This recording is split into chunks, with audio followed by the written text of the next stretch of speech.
52324. We have the GA and the CA case set for today, actually. So we have also Ms. Boudreau 24-1-53324 CA. So don't you have to. All right. Long and the short of it is, the court's been asked to grant a conservator and a guardianship, it looks like. So may I have the names of our participants, please? Michael McFarland, attorney guardian ad litem. I do not have a report, as Lori, as she likes to be called, has just moved yesterday. I was able to Zoom with her today. Randy Walsh, Adult Protective Services. Gary Holmes, I'm the brother of Lori. Yes. Stacy Edmond, I'm her daughter. I'm Diana Crowley. I am the social service director here at Divine of Sylvania, and I also have. Is that Miss Lori Mosley? Yes. Good morning. I can give a verbal report when the court wishes her. Go ahead. Thank you. Your Honor, I was able to have a pleasant conversation today with Lori. She was recently transferred from a psychiatric unit to this facility. She seems to be in good spirits with me. Doesn't appear to recognize her medical issues, but she was very agreeable to her daughter, helping her with medical and housing decisions, and her brother making financial decisions.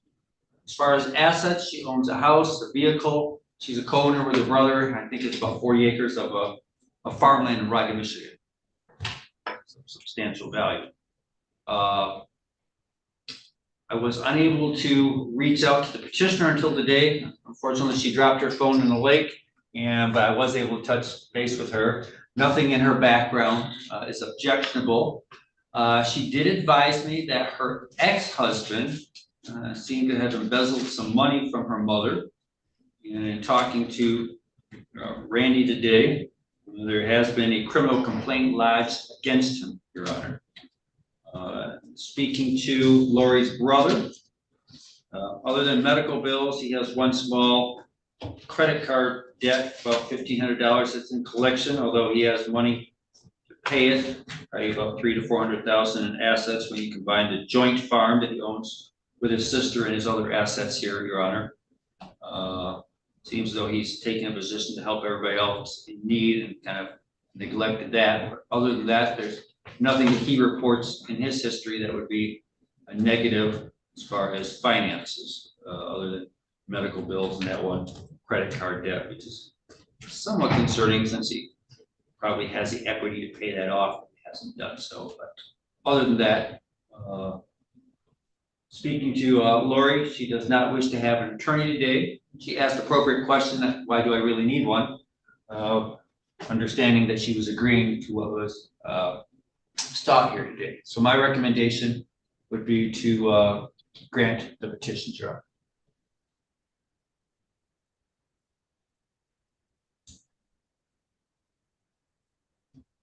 So I'm reviewing the doctor's report. It indicates Dr. John Evanoff, who is an MD, signed a report 5/24/24, indicates he is a physician. There's no indication that he actually examined Lori. He skipped the line where it says I last examined her on. And the examination indicates long history of poor cognition of health issues leading to decline of medical condition or decision-making. So then there's an indication that that interferes with her ability to receive or evaluate information in the following ways: impaired recognition of condition,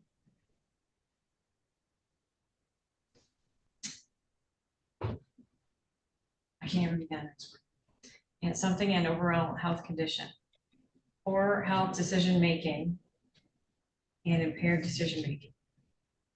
There's no indication of any medications, and there is a final conclusion.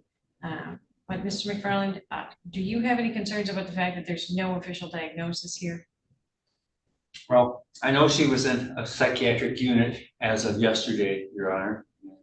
Our daughter can elaborate on the symptoms, and maybe a little bit of a medical history. I do know now she's in a facility being transferred from the psychiatric center, and her daughter can address the length of time they have sought this and the reasons why. So I think we'd actually need some testimony from the daughter to fill in maybe that portion. There is, I should say, another affidavit indicating Dr. Evanoff has diagnosed her with dementia / DM something, has been evicted for behavioral issues. So there is a little bit more information here on the second page. That would explain my conversation with her, Your Honor. Okay. Your Honor. Would you like to? Yes, Ms. Crowley? She is actually currently at Divine of Sylvania. She was admitted yesterday and she is on our locked dementia unit. I could provide to Mr. McFarland our face sheet, which would have her diagnosis. Unfortunately, our doctor has not seen her as of yet.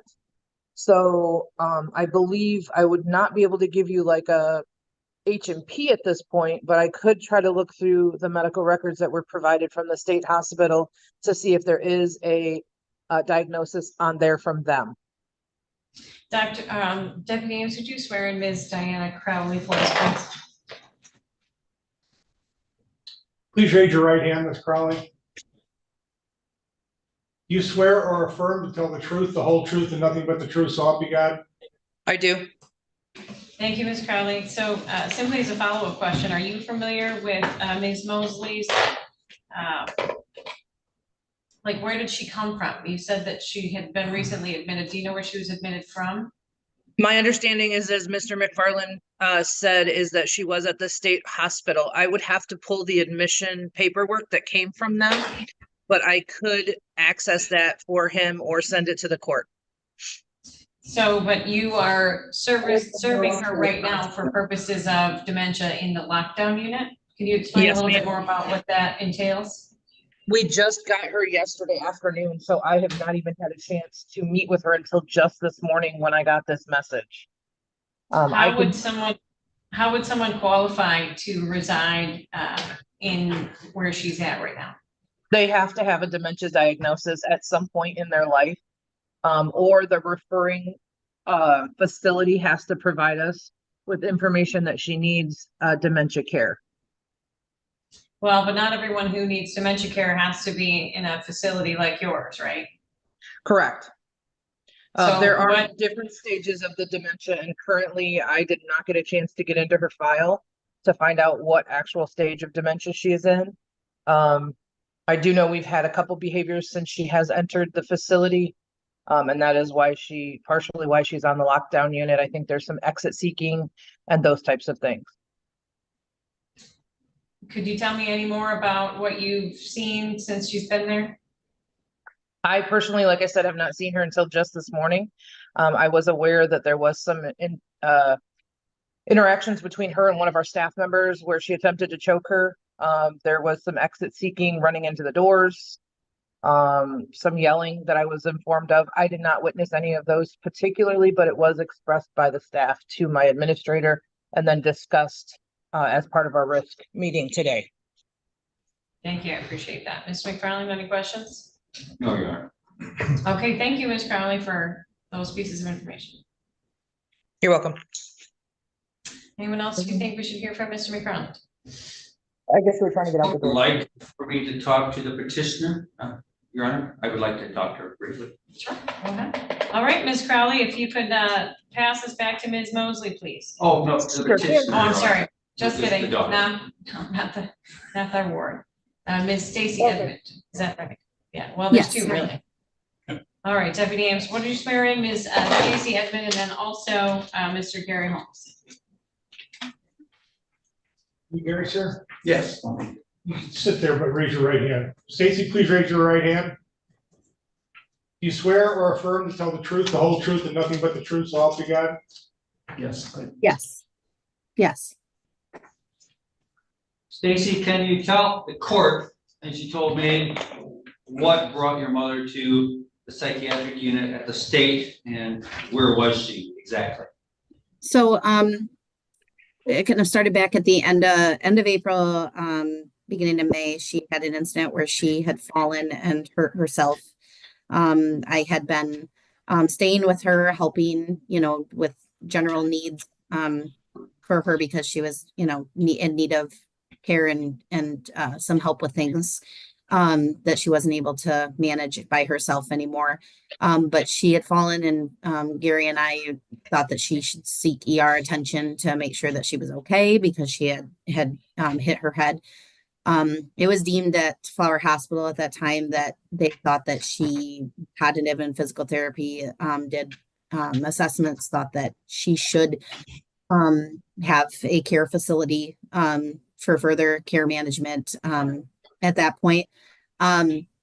She ended up going to a rehabilitation center for like a short-term care, and then they did actually send her to Vibrant Life in Temperance, but she was dismissed from there, I believe, 4 days later because of anger and violent issues that she was having there with staff members and some of the residents there. So they gave her an emergency discharge to Flower Hospital from there, and then after that, she was sent over to UTMC, which was an initial recommendation from Flower Hospital before she had some medical concerns that arose. What is that UTMC? UTMC is like Toledo. that's the University of Toledo Medical Center, and she was sent to the psychiatric unit in that facility, the psychiatric portion of that facility for behavior management. Basically, they wanted to try to find a medication that would help manage and try to manage her moods and behaviors to stabilize that a little bit. As she was, especially at night, she was having some of those behaviors that were concerning behaviors and lash outs. So she was sent there in the hopes of them being able to find some answers for her for that. And then we have arranged for her to go to Divine which is where she was just transferred for there. But that was the reason she was at UTMC, was because of her center in Temperance not being able to handle the behavior, and them recommending that this was the next step in her treatment. Thank you. I have nothing further. All right, very good. Your Honor, I can speak to the behavior of yesterday and what has been put in place this far, if you would like. Go ahead, Ms. Crowley. We did talk about sending her back out to psych after she choked one of our staff. And what was actually put into place was a PRN Halidol to help by our medical PA here at the facility in the meantime. So I know there is an intervention in the works to try to help curb those behaviors. And then we are going to do further conversations. I do know medical staff was supposed to reach out to the daughter and let her know that that order was obtained. So that's where we stand as far as treatment at this particular moment. Okay, all right, so let's go to Mr. Gary Holmes. Gary, do you feel that you'll be able to manage the finances for your sister, and do you know what that entails? Yes, I do. One of the main parts of it is our names are on together for the 40-acre farm, and I'm in the process of selling that to cover some of her share for the costs of that. Bank accounts and like any social security funds or anything else that comes in for her, you'll have to manage that for her as well. Yes. My name is already on her bank account at Worcester State Bank. She had that put on there about a little over a year ago, I think it was. Good. All right, Mr. McFarland, I trust you've done your usual investigation as it relates to Mr. Holmes. Yes, I do have one question. My understanding is that she does not have a durable power of attorney and does not have a patient advocate, which is a medical power of attorney. Is that accurate? as far as you know? Me, Yes, no, she does not have that. thank you. That's it. All right, Ms. Stacy Edmond, are you confident and able to help manage the care decisions for Miss Lori Mosley? Yes, I am, and I'm willing to do so, yes.